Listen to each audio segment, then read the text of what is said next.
Yeah. So, welcome back, everyone out there in podcast land. We're back with another iteration of Music That Matters on Different Strings, a guitar adjacent podcast. I am your host. My name is Wes. I'm here with my other host, with your other host, my good friend Andy, who's going to say hello right now Oh my God, after hi. So after she sorry, my finishes phone farting around with her is phone blowing up from that last episode because I had the already. I had the nerve to call U2 Bono's backup band, and all of the fans of The Edge, all seven of them, are blowing up my phone right Are now. blowing up your phone.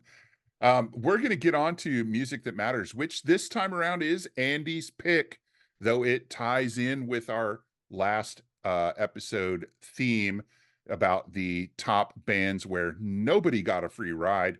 So, Mm-hmm. Andy, first, tell everyone where they can find us. And second, tell us what is this episode's Music That Matters album pick?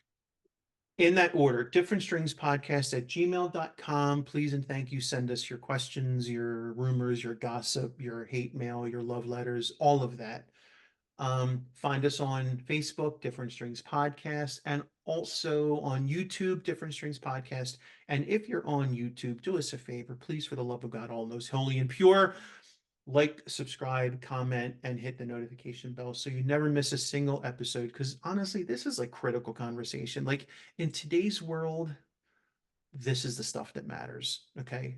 Not politics, not religion, not birth control, not abortion rights. It's who I pick as music that matters. That's really the important stuff, right? Would you agree? These are critical conversations that must be continued. 100%. And with that said, my pick this week is a band where nobody got a free ride. In fact, the drummer was so important that they actually took a break so we can have open heart surgery twice. Twice. This would be King's X. The album is their fifth studio album. It is called The Dogman. I believe you've heard of it. The Dogman. Talk. The Dogman. It's, that's No, my Yiddish pronunciation. that It's was pretty good. the Dogman. Released in 1994, it is the band's second album under the Atlantic record, and their very first one to be produced by someone other than Sam Taylor. Huge departure for them. The album was produced by Brendan O'Brien, who, if you, I don't know, swung a dead cat in the 90s, you could not hit an album that not done by Brendan O'Brien. He worked with Yeah. everyone and anyone in the 90s. Pearl Jam, Stone Temple Pilots, Black Crowes, a million others. So I don't know what King's X did to get Brendan O'Brien, but Atlantic threw them some money, I guess.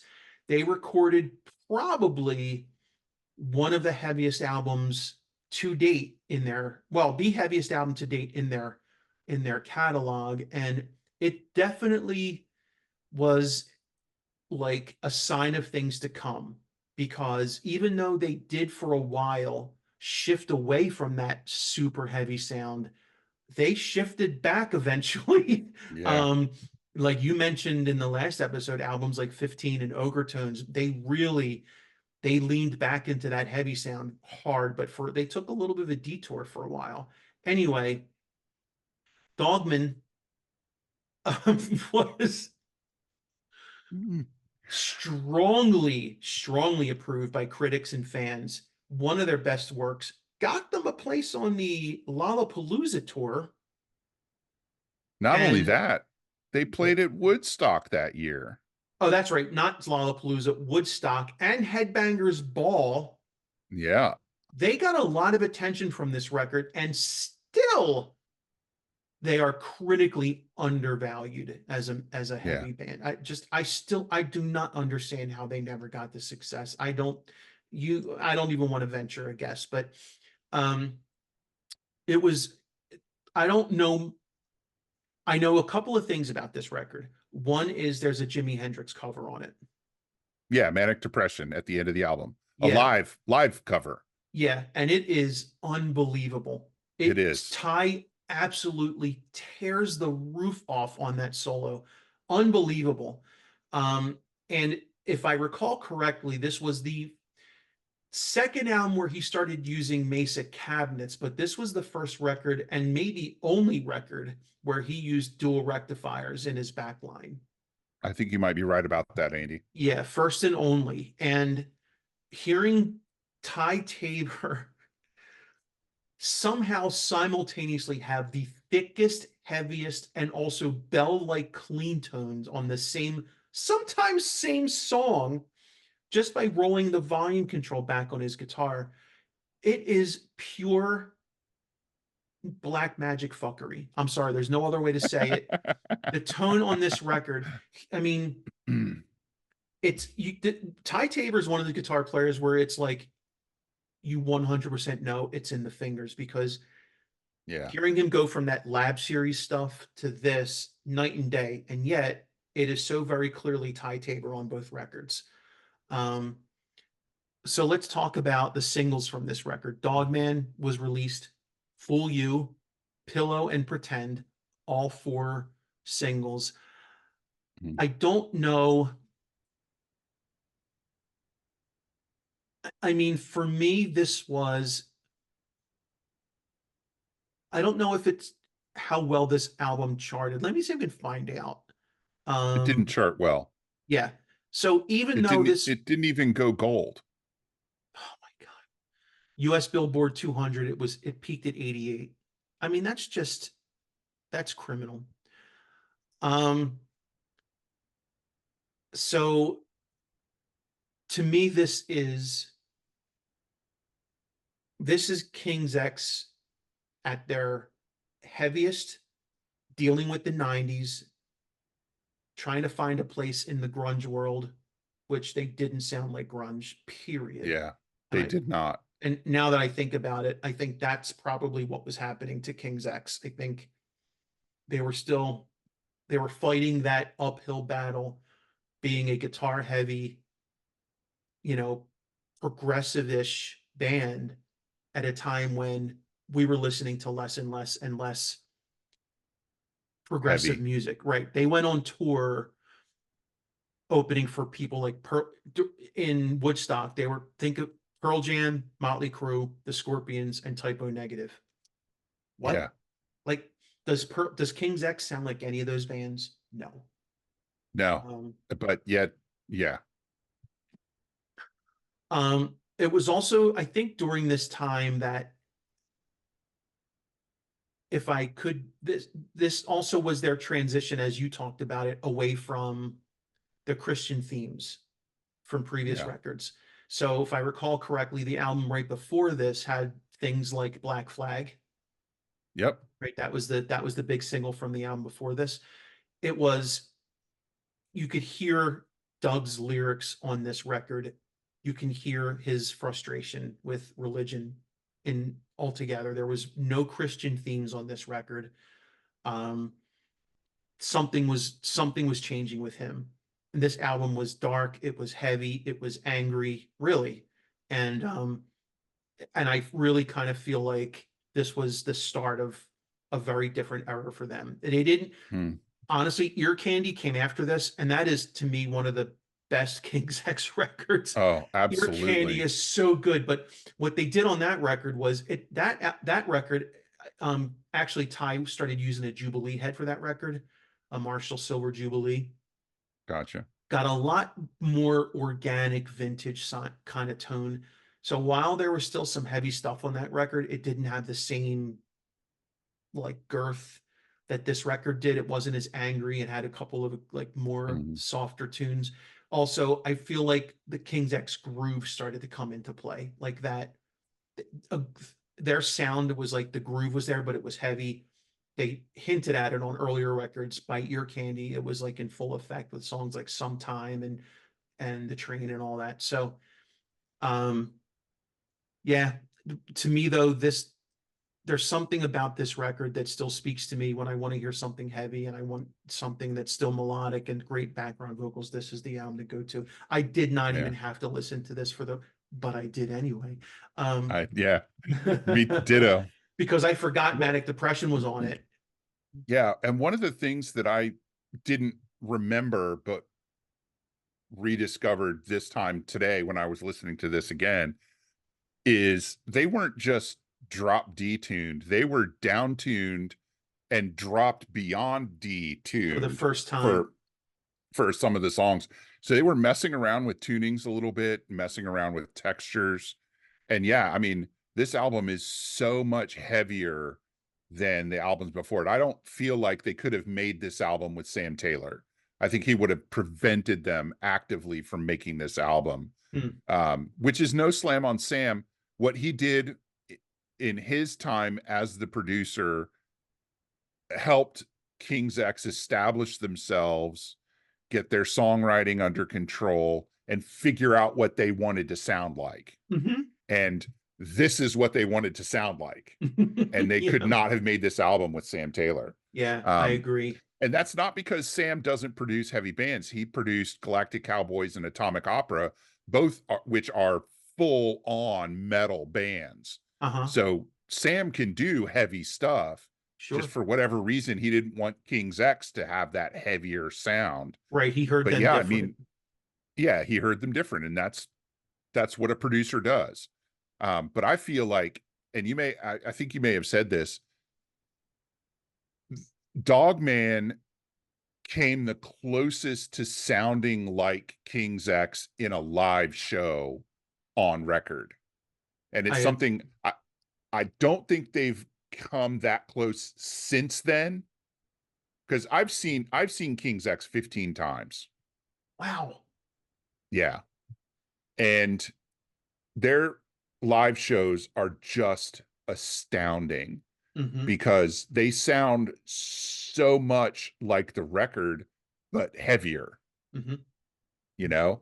Mm-hmm. And I struggled with Dogman when it first came out, kind of because of that sound change, Mm-hmm. because I I'm a big person. I always have argued, because I've always been in original bands, Yes. and I have always argued with my bandmates about the difference between how we sound in the studio and how we sound on stage. And we don't have to be the same. We don't have to reproduce everything in from the studio on the stage. Playing, recording a song is, to me, creating the definitive version of that song for those people.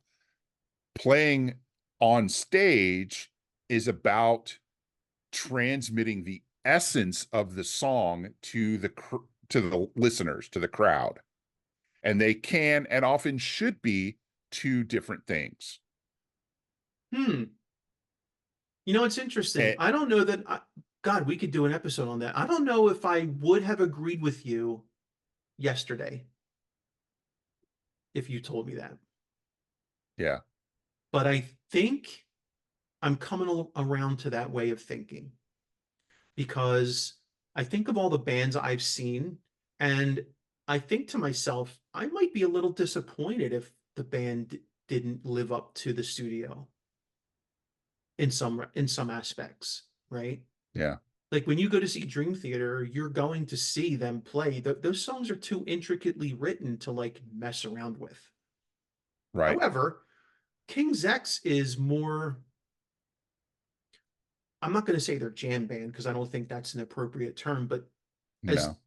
I think there's an element to their music that lends itself to like it's more about the impact Mm-hmm. and the like you said the essence than it is about emulating it perfectly.